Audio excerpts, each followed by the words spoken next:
A very good morning to all. Today we will discuss multi-port memory. So let me show the diagram of a multi.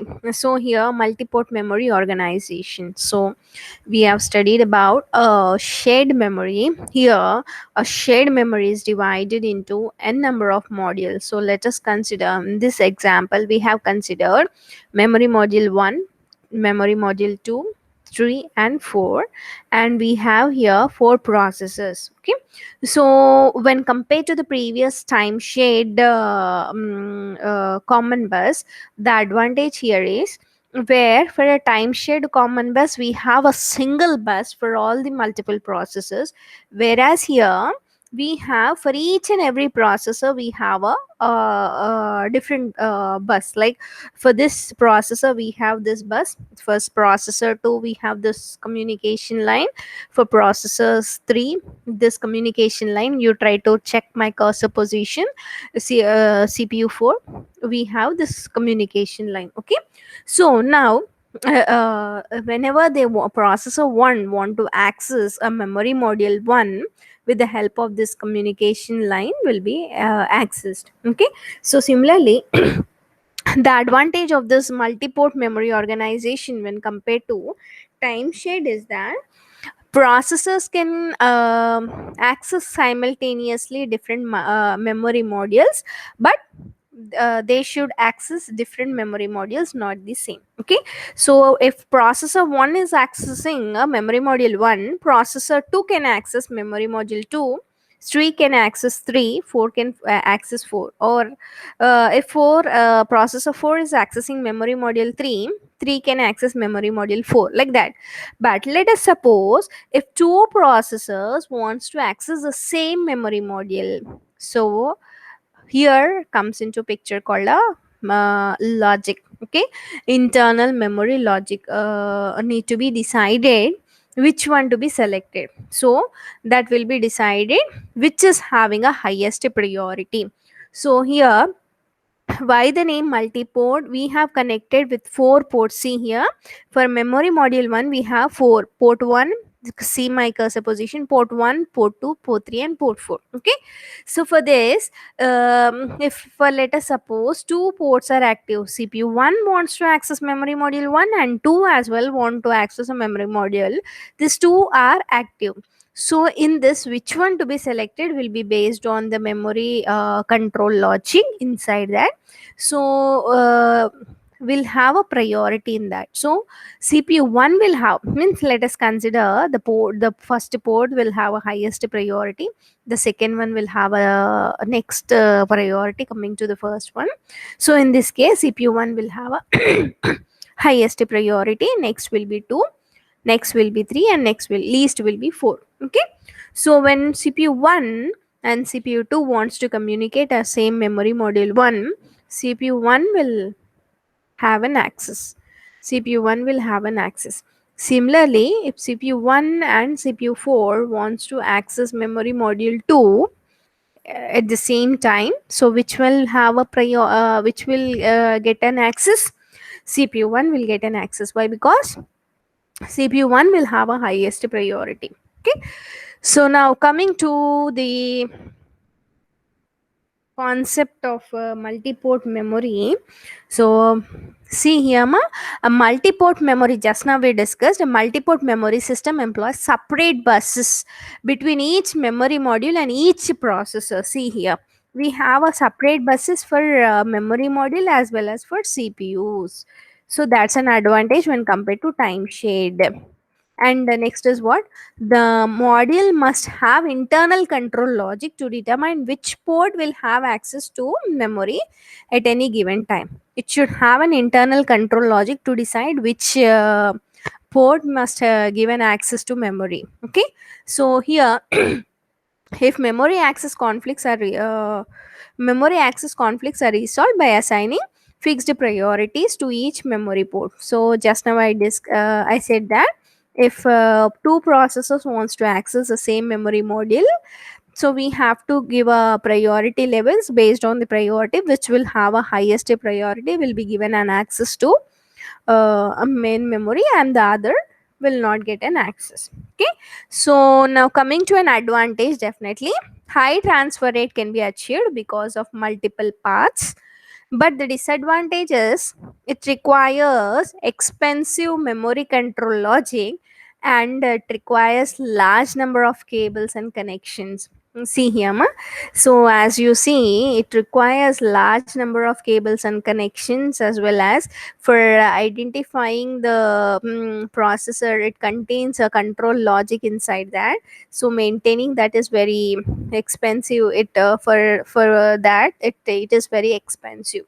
So finally, the drawback of this multiport is that it's complex. Why? Because we are using so many cables, so many connectors, and it is expensive because of memory control logic. So because of that, we are going for the next interconnection structure called a crossbar switch. So what is this crossbar switch is? See here ma? So there is a the box which is just showing in this is a crossbar switch, where it is placed in the intersection point between a processor and the main memory. In crossbar switch also, main memory will be divided into some n number of memory modules. In this case n is 4 and the processors are 4. Okay, so here for each and every intersection point for a main memory and a processor, we have a crossbar switch.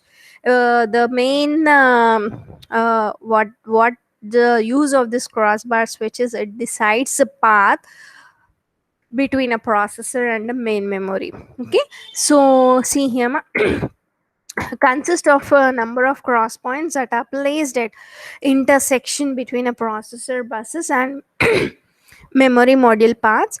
The small square in each crossbar is a switch that determines a path. Yes, that determines a path between the processor to a memory module. Advantages: it supports a simultaneous transfer for all memory module. Means, for example, a processor 1 wants to access memory module 1, the other way there is a different path, right?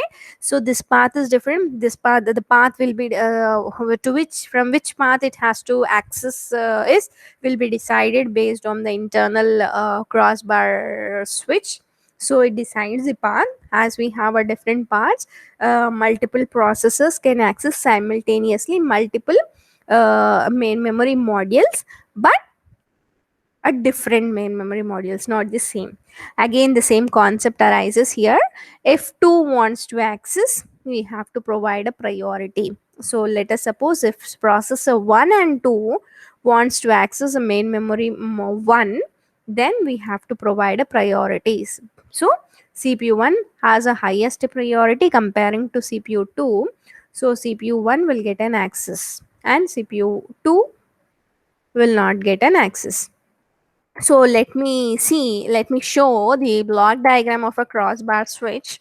So here, uh, as everyone knows that whenever processor wants to access a memory module, definitely it has to provide to which address. Means, from after going to that address to which you want to access, it has to provide data, address, and control. So whether it is reading the data or whether it is writing into, everything must be given by the processor. So let us consider there are 4 processors according to our previous example.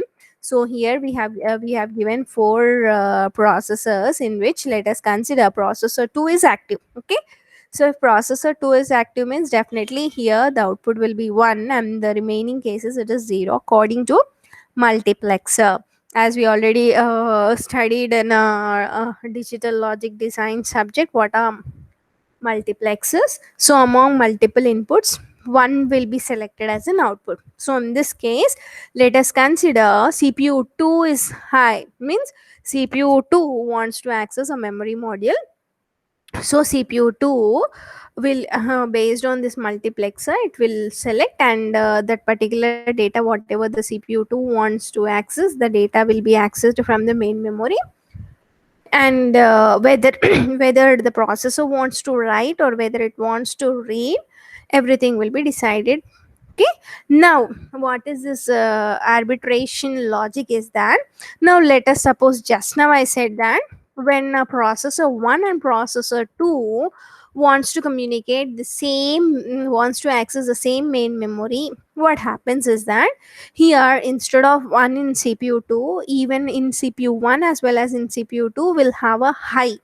But multiplexer need to select only one. Why? Because multiplexer is even given an n number of inputs, only one will be selected. So if CPU 1 is 1 and CPU 2 is 1, among these two, one need to be selected once, need to be selected for accessing this main memory. So which one to be selected is based on its arbitration logic. So inside that, the priority levels will be set. So we have a highest priorities to CPU 1, so CPU 1 will get an access to main memory. So this is your block diagram of crossbar switch. So the advantages, the advantage is it supports simultaneous transfer from all memory modules, but the drawback here is the hardware required to implement the switch can become quite large and complex. And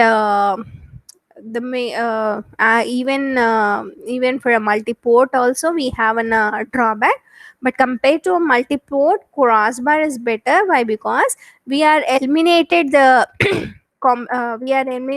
eliminated the number of cables and connectors. We simply place the switch, but here also implement the hardware required to implement a switch can become a quite large and complex, so it is very complex.